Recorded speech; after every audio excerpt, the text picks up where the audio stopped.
Life as the eldest wasn't easy, especially with Claire as my little sister. From the get-go, she knew how to play her cards right. I guess you could say I was always in the background, just Elizabeth, the responsible one, and there was Claire, always ready to stir up trouble. It was Dad's 40th birthday, and Mom had gone all out with the decorations and made his favorite cake, cherry-topped with thick vanilla frosting. The whole family buzzed with excitement, and relatives were spilling in and out, filling the house with laughter and chatter. I was busy helping Mom in the kitchen, while Claire was probably plotting her next mischief. "Liz, can you take this to the table?" Mom said, handing me a tray of appetizers. When I walked into the living room, my heart sank. The right side of the cake was a mess, cherry toppings missing and frosting smeared. And there was Claire, an innocent look plastered on her face. It didn't take a genius to figure out what happened, but before I could say a word, Claire pointed at me. "Liz did it. I saw her, Mom." I stood frozen, the accusation hitting me like a slap. "What? No, I didn't. Why would I?" Mom came rushing in, her face flushed with anger and embarrassment. "Elizabeth, how could you? Apologize right now." "But Mom, it wasn't me," I protested, feeling the heat rise in my cheeks. "I don't want to hear it. Go to your room. You're grounded, young lady." I trudged upstairs, the injustice of it stinging more than any punishment could. Later, Claire crept into my room, a smug look hiding just under her feigned sympathy. "Tough luck, sis. But hey, I can make it up to you," she whispered, pulling a crumpled $5 bill from her pocket. "Take this and we're even." "Even? You lied. Why should I cover for you?" I was seething but curious about her confidence. "Come on, Liz. It's easy money. Just grab that envelope in Dad's office I told you about earlier, and bring it to me.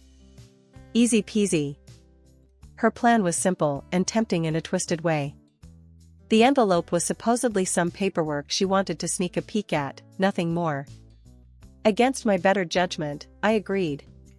Sneaking the envelope to Claire felt wrong, but I was already painted the villain.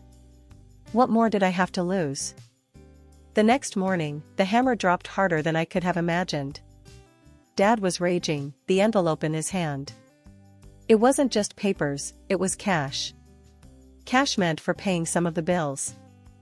"Elizabeth, how could you steal from us?" Dad's voice boomed through the house. "I didn't. It was." "Save it. We found this in your room," he interrupted, his disappointment cutting deeper than the anger. Claire walked away scot-free, and I was left to stew in my room, grounded and betrayed. I vowed then never to let her sweet talk me into anything ever again. High school was a mixed bag for me, and while I buckled down on studies, Claire threw herself into every party she could find. As graduation neared, the gap between us grew wider. One evening, I was knee-deep in college application forms when Claire barged into my room, reeking of smoke and something sweet that I couldn't place. Her eyes were too bright, her smile too forced. "Liz, you gotta loosen up. Why don't you come out with me tonight? There's a killer party down at Jake's place. You could use some fun," she cajoled, flicking her hair back in that carefree way she always did. I looked up from my papers, irritated. "Claire, not everyone's idea of fun is getting wasted on a school night. Some of us have actual plans for the future." Claire's face hardened, and she leaned in close.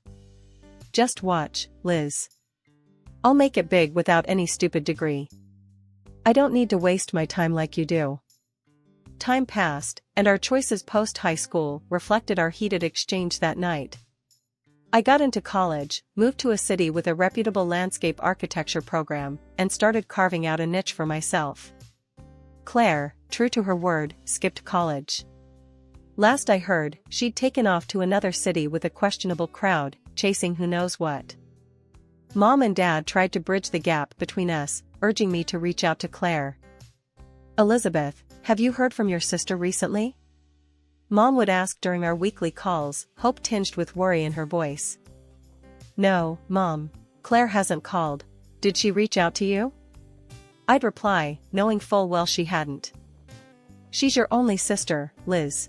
Maybe you should try talking to her, mend things. Dad would chime in, his voice always a mix of frustration and concern. I sighed, feeling the old weight of being the responsible one. I'll try, Dad, but you know Claire. She does what she wants.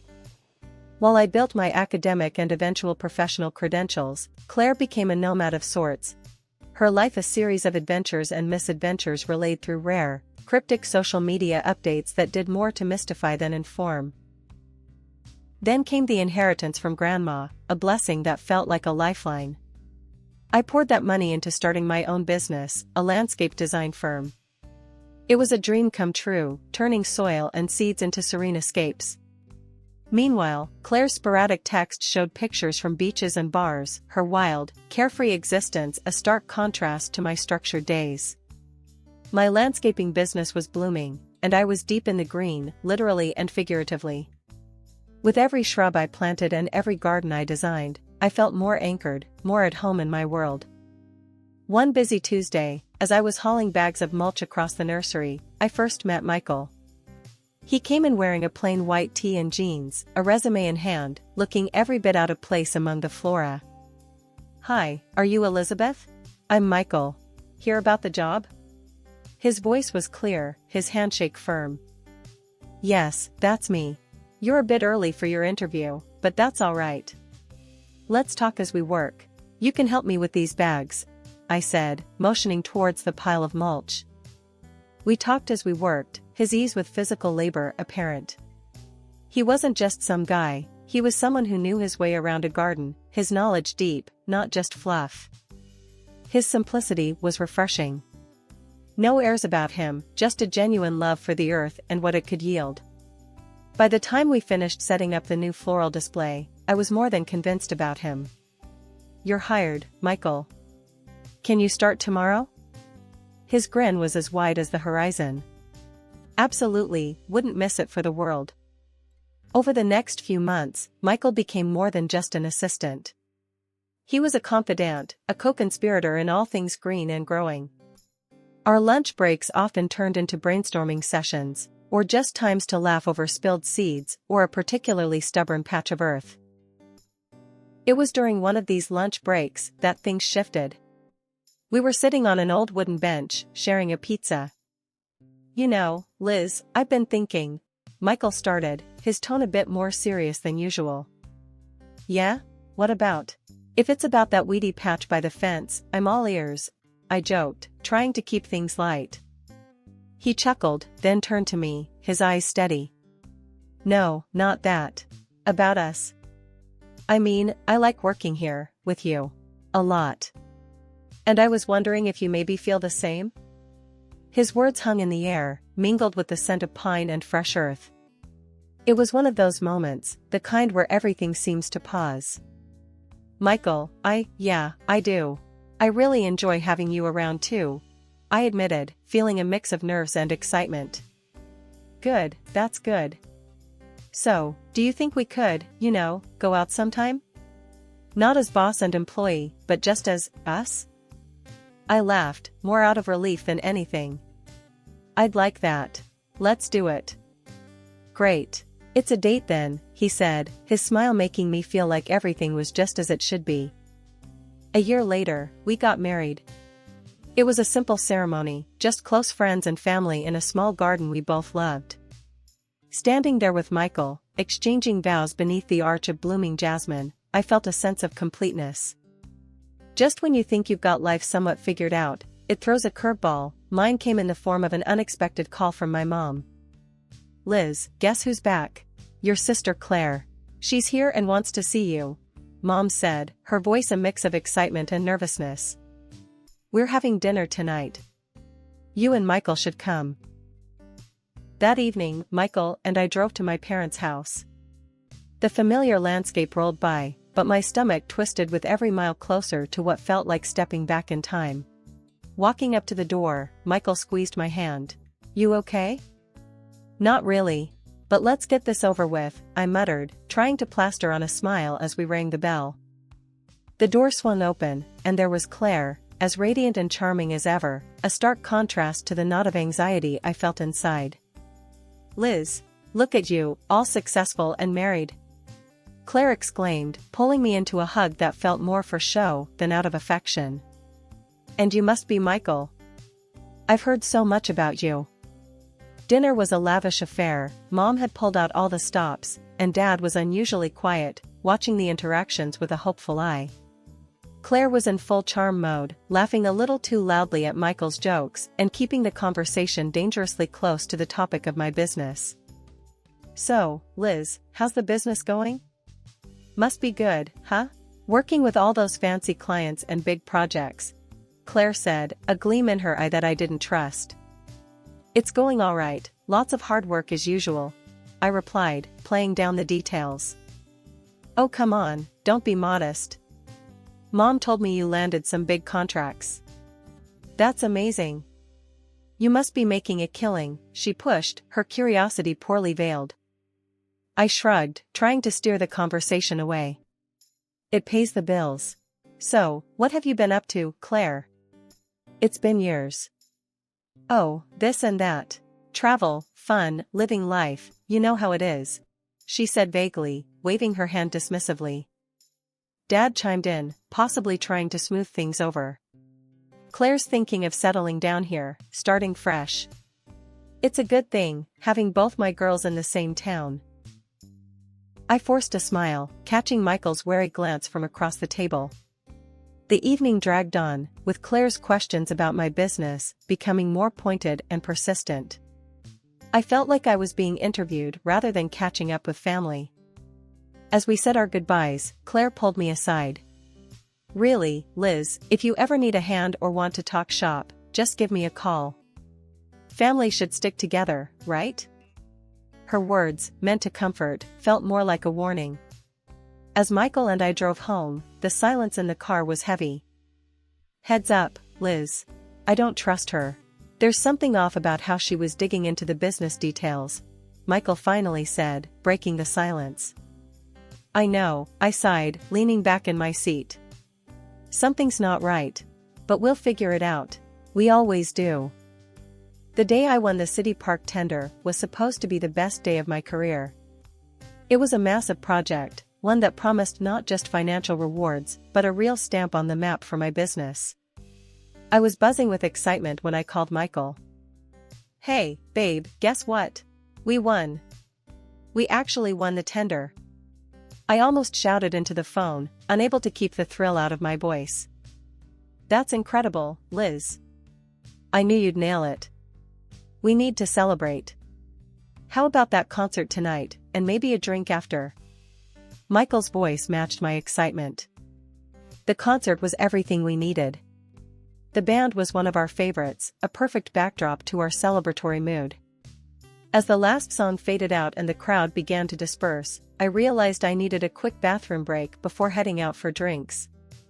"I'll just run to the ladies' room. Meet you right here?"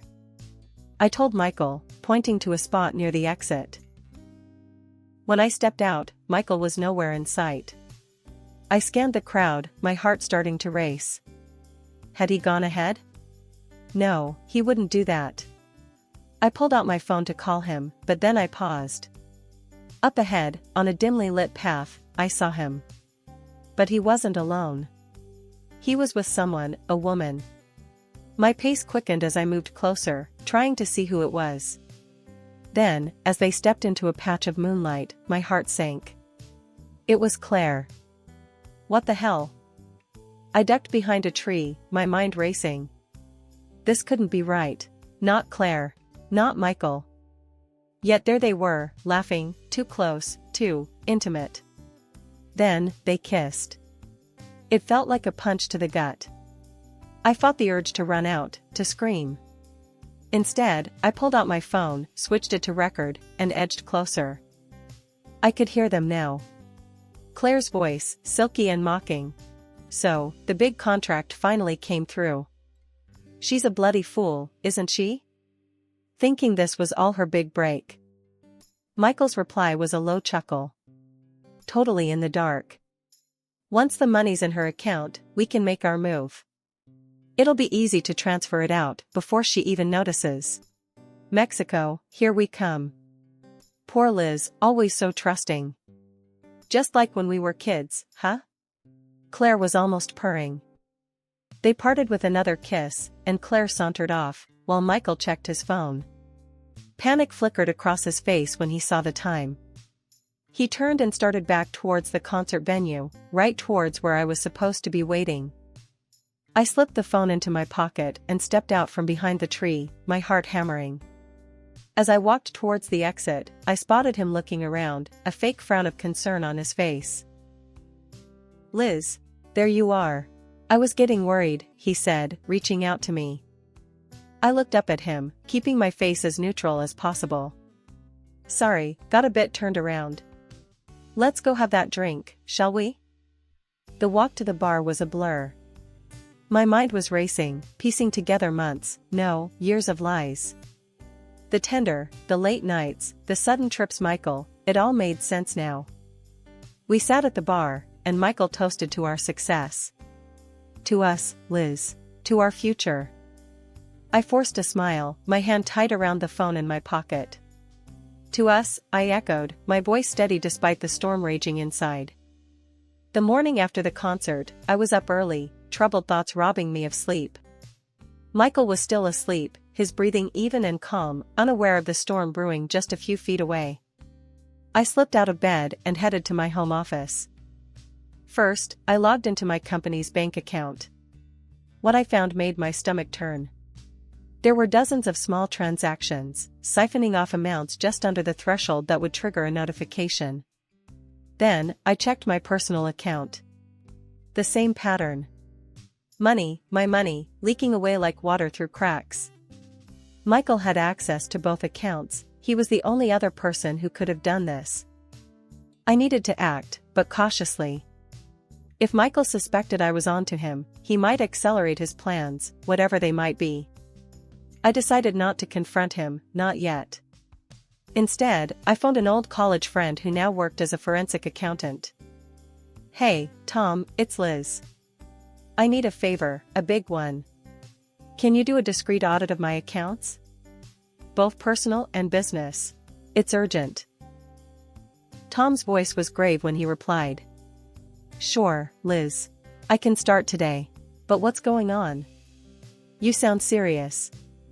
"Just problems. I'll explain later. Thanks, Tom." I hung up and sat back, my mind racing. For the next 2 weeks, I had to keep up appearances. The thought of acting normal around Michael twisted my gut, but I had no choice. 2 days later, Tom called me with the preliminary results. "Liz, it's not looking good. There are irregularities all over the place. It's like someone's been consistently skimming off the top. You were right to be suspicious." Hearing it so plainly hit hard. "Can you compile everything? I might need it soon." "Of course. I'll get everything organized. Liz, be careful, okay?" I promised I would, hanging up with a heavy heart. A couple of days later, I received an email from Tom. Armed with the audit results and the damning recording, I knew it was time to bring in heavier reinforcements. My hands were shaking as I dialed Mark, a classmate from high school who had since become a cop. "Mark, it's Liz. Elizabeth Miller. I need help, and it's pretty serious." There was a pause on the line before he responded, his voice cautious but concerned. "Liz? What's going on? Are you okay?" I took a deep breath, steadying my nerves. "No, not really. I've uncovered something. It's a long story, but it involves fraud, my husband, and my sister. We agreed to meet at a quiet cafe away from prying eyes." I felt like a character in a bad crime drama as I laid out the documents and played the recording for him. Mark listened, his expression growing darker by the minute. "This is serious, Liz. Based on what you've shown me, and this recording, it's solid evidence. But catching them in the act would make it airtight. It could ensure they don't just wiggle out on a technicality." I nodded, the reality of the situation settling in. "What do you suggest?" "Keep things normal. Act like you don't suspect a thing. We need to catch them transferring the money or making a move against you." The next few days were a masterclass in acting. I smiled and nodded, played the doting wife, and the oblivious sister. I saw the looks Michael and Claire exchanged, loaded with secrets and plans. A week later, the payment for the city park project hit my company's account.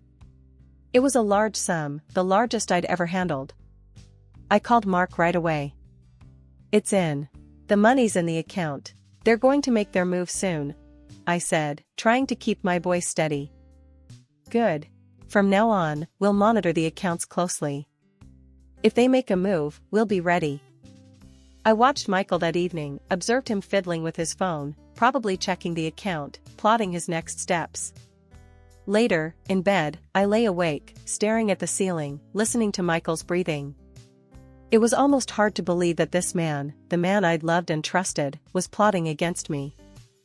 Meanwhile, Claire had orchestrated the farewell dinner under the pretense of celebrating a new chapter in her life. As I walked into my parents' house, the atmosphere was buoyant, almost surreal in its cheerfulness. "Liz, you made it." Claire greeted me with her typical flair, a wide grin plastered across her face. "I have some big news. I've met someone wonderful, and we're planning to get married. We're even talking about moving to a resort to live out our dream life." My parents beamed at her, their joy palpable. "Oh, Claire, that's wonderful. Tell us more about him."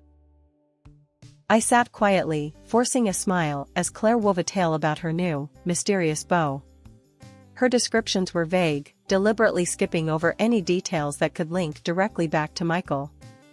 Just as Claire was elaborating on her fabricated love story, the front door burst open.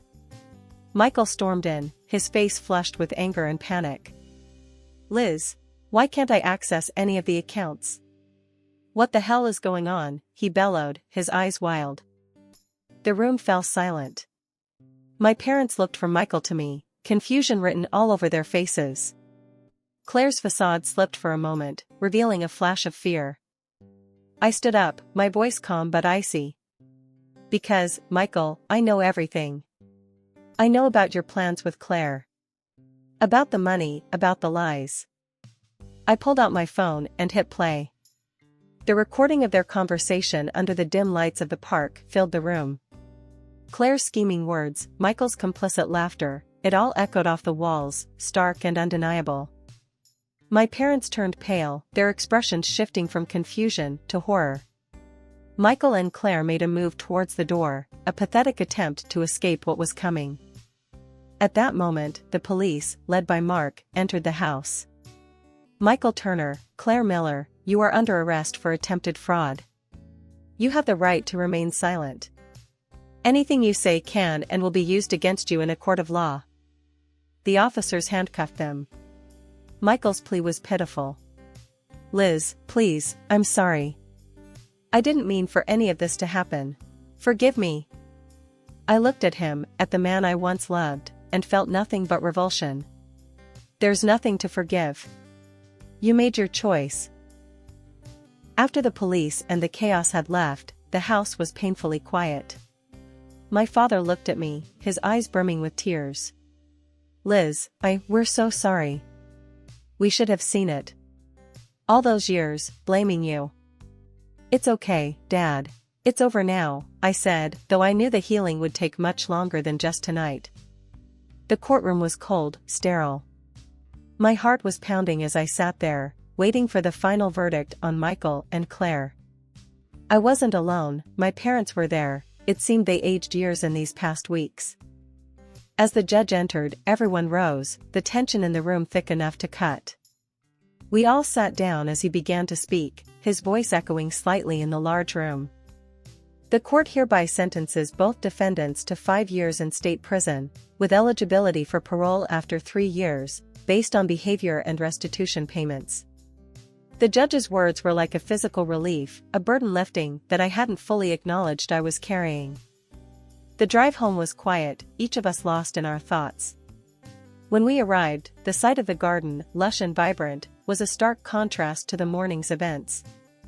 I took a deep breath, the familiar sense grounding me. "Why don't we have dinner together tonight? At home. Just us?" I suggested, longing for the simplicity of a family meal. That sounds perfect, honey, Mom said, relief in her voice. As they went inside, I lingered in the garden, my sanctuary. I touched the leaves, the petals, reminding myself of the growth and life that continued, relentless and beautiful despite the harshness of the world.